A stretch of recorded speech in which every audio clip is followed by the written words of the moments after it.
Good morning, my YouTube viewers. It is Crystal here, and what I wanted to talk about this morning was radial basis function networks, which I was just looking on this web page from Simply Learn, and they said that that's one particular algorithm that you need to learn in 2023.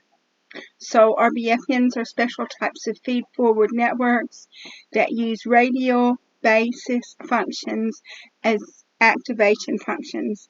They have an input layer, a hidden layer, and an output layer, and are mostly used for classification, regression, and time series. And they tell you how the RBFN works, and they give you a diagram of how the RBFN works. So that's basically how it works. And then what I did was I was looking for some sample code because I wanted to do some coding on RBFN to see how the coding works. So I looked over here on Saturn Cloud, and on Saturn Cloud they talked a little bit about RBFNs. And then what they did was they did actually give some sample code in Python, which is what I wanted to see. And in addition to the sample code in Python, they showed how to use RBF layer in a sequential model. So I used that, and what I wanted to do was I wanted to pick an easy classification model to practice this RBFN on.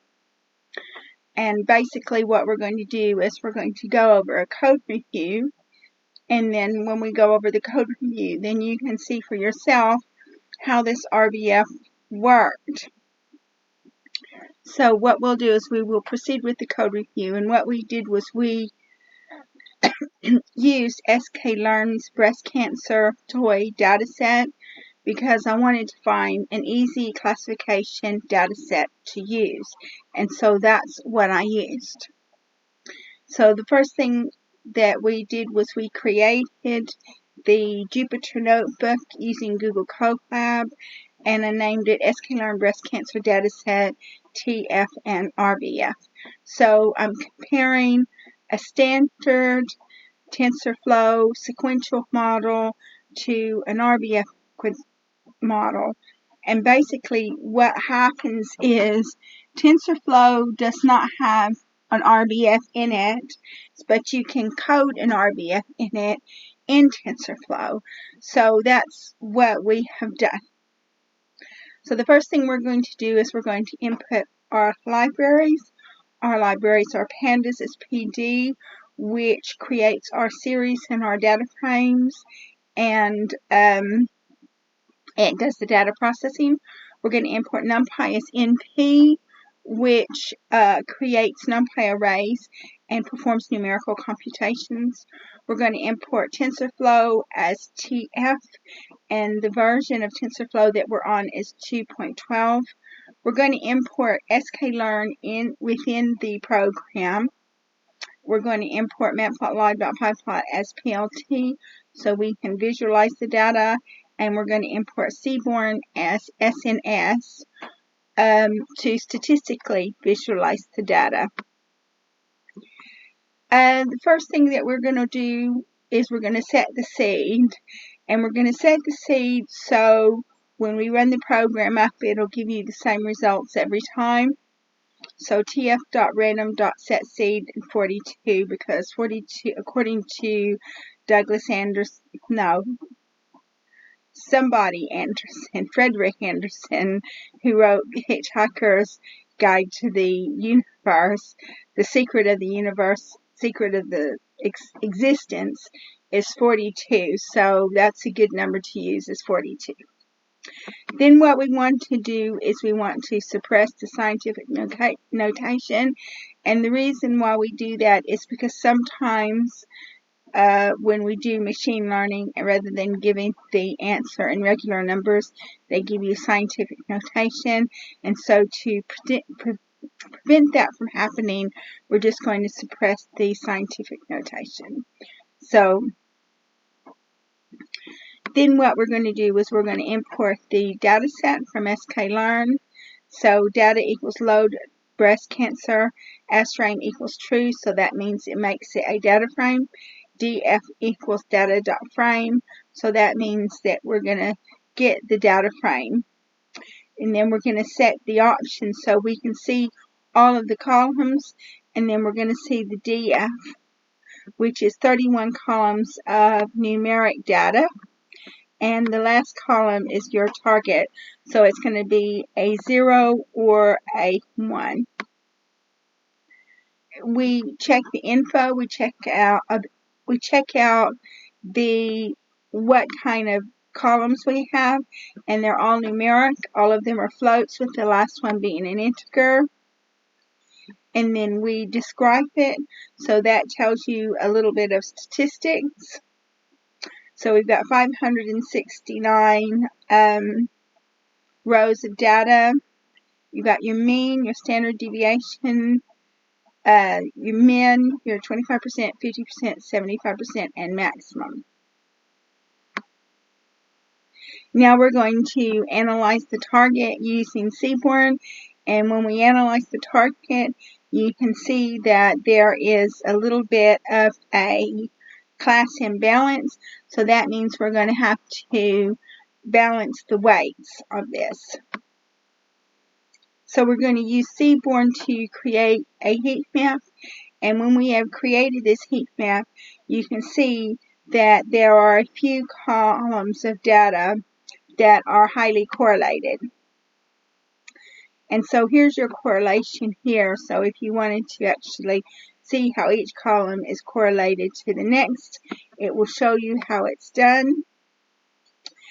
And now what we're going to do is we're going to remove all of the columns that have a correlation of greater than 95%. So the columns that have a correlation of greater than 95% are mean perimeter, mean area, perimeter error, area error, worst radius, worst perimeter, and worst area.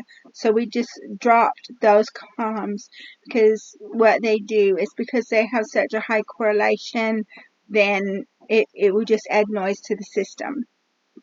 So now we only have 24 columns. Now we're going to define our dependent and our independent variables. Y is your dependent variable, and so we're going to pop the target out of that. So Y is your target, and X is the data frame after we pop the target out of it. Now what we're going to do is we're going to standardize the data. So df equals df minus df.mean over np std df. So now what we have done is we've standardized the data. We want to balance the class weights, so we're going to use sklearn.utils compute class weights. So here we have balanced our class weights. And you can see a 0 is 1.34 and a 1 is 0.79. And after we've done that, we have pre-processed all of the data. So we're going to split the data into training and validation sets using sklearn's train test split. And you can see here we've got 23 columns of data with 512 rows for the X train and 57 rows for the X val. So now we're going to create our sequential network with TensorFlow. So we're going to import Keras from TensorFlow, import Keras. So we've made our model and our sequential model, and it has 128 neurons in the hidden layers and 1 neuron in the output layer because it's a binary, and it has sigmoid as the activation function. So now we're going to compile the model with optimizer is atom, loss is binary cross entropy, and metrics is accuracy. And then we print out the model summary, so you can see a summary of the model.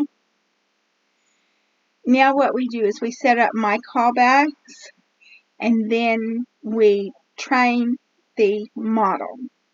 So history equals model.fit, xtrain, ytrain, validation data equals xval, yval, epochs equals 200, batch size equals 32, callbacks equals my callbacks, class weight equals class weights, val loss, val accuracy, and then we're going to evaluate it.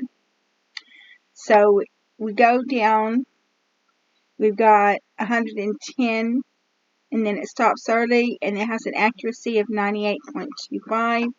So we plot a graph of the accuracy and the loss.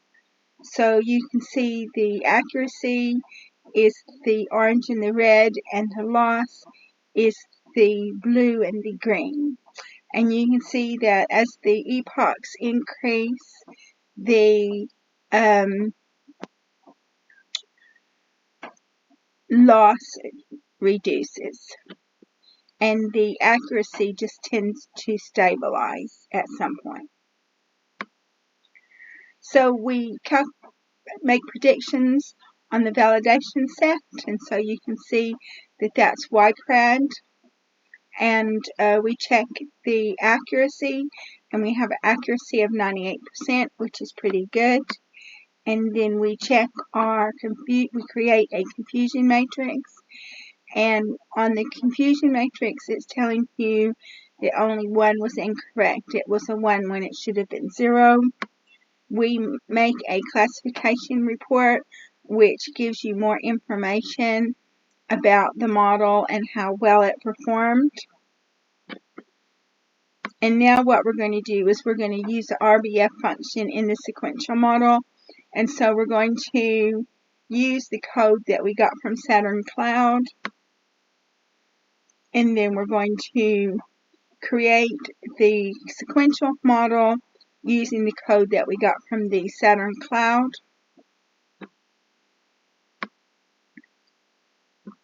We set up the callbacks, and we train the model.